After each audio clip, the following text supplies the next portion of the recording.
Remember me, though I have to say goodbye. Remember me, don't let it make you cry.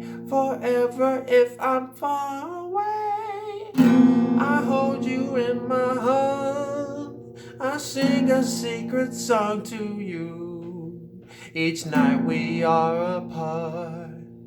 Remember me, though I have to travel far. Remember me, each time you hear a sad guitar. Know that I'm with you, the only way that I could be, until you're in my arms again. Remember me.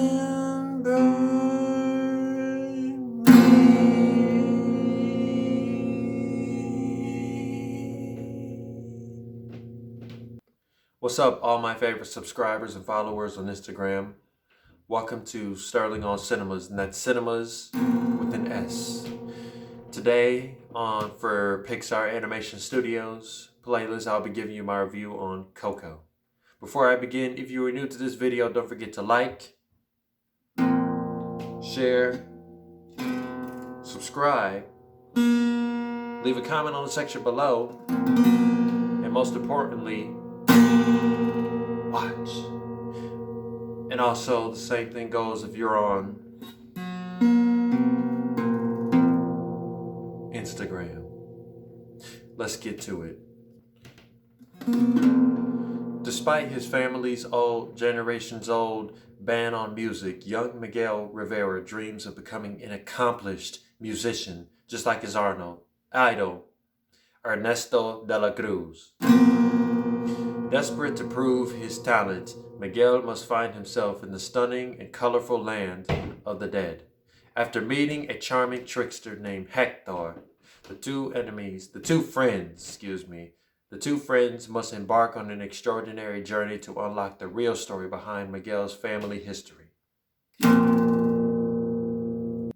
Here's my take on the story. The amazing and profound nature of this well-deserved Academy Award-winning Pixar tale is one to be cherished forever. This is not the first time that Pixar has explored diversity in foreign countries, seeing how Brave took place in Scotland and how the upcoming Luca will take place in Italy. But this movie takes the exploration 3 steps further by discovering ancestry and the value of family. The story, while being tonally and visually distinct in its own right, has some of the same structural beats that Pixar has, with the protagonist having a dream despite everyone around him speaking otherwise, and an idol and searching through the land of the dead. The best thing about Coco is the mystery behind what really happened. And the audience should know. What we are led to believe is that Ernesto de la Cruz was the one who left the family to pursue his career, which is what justifies the rest of them forbidding any melodies in the house. But this does not stop Miguel, who is a 12-year-old Hispanic boy, from following in the footsteps of his supposed great-great-grandfather. While Pixar always encourages the audience to pursue their dreams, this is not a first in the movie. What the story is trying to say is never put passions before family. Now we get to my favorite part. The characters. The central character, Miguel Rivera, is parallel with a select number of Pixar protagonists like Remy in Ratatouille, Carl Fredricksen in Up, Merida in Brave, Mike Wazowski in Monsters University, and Cruz from Cars 3. He is somebody who has a passion that is shared by his idol, Ernesto de la Cruz. Even with the same type of aspirations, the only thing that makes him different is the age he is pursuing it at. Now, we have seen And this is very different because, some of the other protagonists, they pursue a dream, but, Carl Fredricksen was 78 and Merida was a teenager, but Miguel is only 12, which is a huge difference. Although those other protagonists were being turned down out of concrete dismissal and a few other reasons like breaking tradition or becoming a disgrace or embarrassing yourself, Miguel would simply chase after music because of the impact that Ernesto has made in his career, or at least that is what he thinks. When he enters the land of the dead, he meets Héctor, who we only know as the guy that wants to cross over the bridge to see a loved one, and he and Miguel would help each other succeed. There's something about their bond that makes them compatible, and we would find out later why. Hector's biggest obsessions are trying to see his daughter again and to get his picture available, and those things go hand in hand. Those two things interdepend on each other. And we find out that his daughter turns out to be Mama Coco, which is Miguel's great-grandmother. Yeah, which is Miguel's great-grandmother. I was trying to see if I went far back the right way. The rest of Miguel's relatives made it seem like Ernesto is related to them because the filmmakers connect Miguel's love for being a musician and his idolization towards Ernesto with the banning of the music. Those three are kind of intertwined here, and that's why we believe that Ernesto de la Cruz is his great-great-grandfather. Even when Ernesto was approached by Miguel, telling him that he is his great-great-grandson, he was confused. If y'all remember that scene, he finally found Ernesto. He said, "I'm your great-great-grandson." He was like, "Wait, I have a great-great-grandson?" Red flag.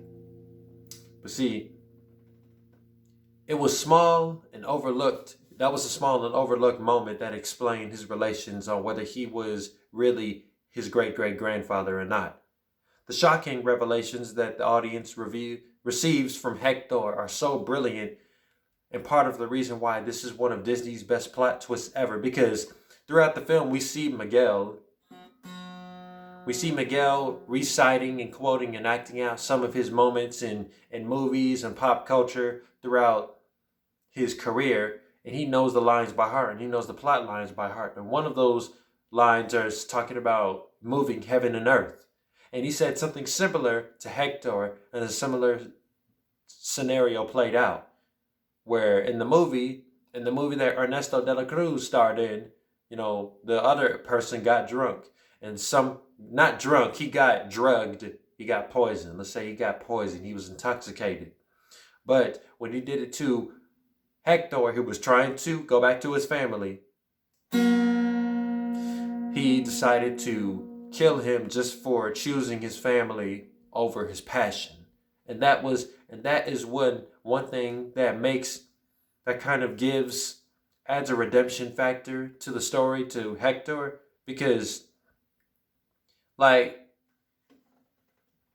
he knows that this song that he wrote, first of all, he said that all the songs that Ernesto de la Cruz sang, he wrote. So really all the credit goes to him. And that's another thing the story teaches, to never take credit for somebody else's work. It's called plagiarism.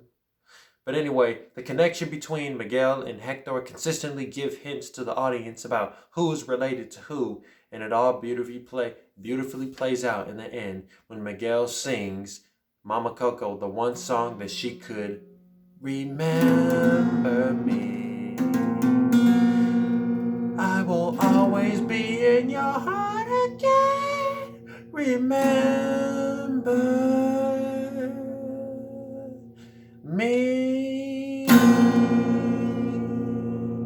Coco currently stands at a 97% score on Rotten Tomatoes. The genuine amount of Hispanic culture that Pixar pours into this flick makes the experience authentic with the vibrant colors, the themes of family, life, and life after death, because nobody is truly gone when they die. They are only gone when they are forgotten, and the universal joy that music distributes. So for that, Coco deserves 9.7 SOs out of 10. And I just wanted to, speaking of which, that's what I wanted to mention. Like, going forward, the way I rate these reviews, sometimes I'll rate it based off of how much I favor them, and sometimes I'll rate them based off of what they deserve. Most of the time with these movies, I've been rating them rating them out of favoritism, like rating them based off of how much I favor them. Like a lot of people, like when I gave Incredibles a 10 out of 10, SOZ 10 out of 10, that was a favoring score. Like that was a score I gave out of loving the movie, not as a critic, as a fan of superheroes and as a fan of Pixar. But sometimes I'll give it what it deserves, like if it's a movie that really fits the Rotten Tomatoes score or not. Like sometimes you'll give a 5-star rating on a movie that a lot of critics don't like. That's just a little example of how this is going to work. But anyway, that is my review on Coco. Y'all can let me know what y'all thought of that opening performance. Y'all can let me know what y'all think of this movie in particular. And if y'all would love to see Pixar do much more movies like this. So that is the end, and I'll see you guys tomorrow with Way Back Wednesday. Bye.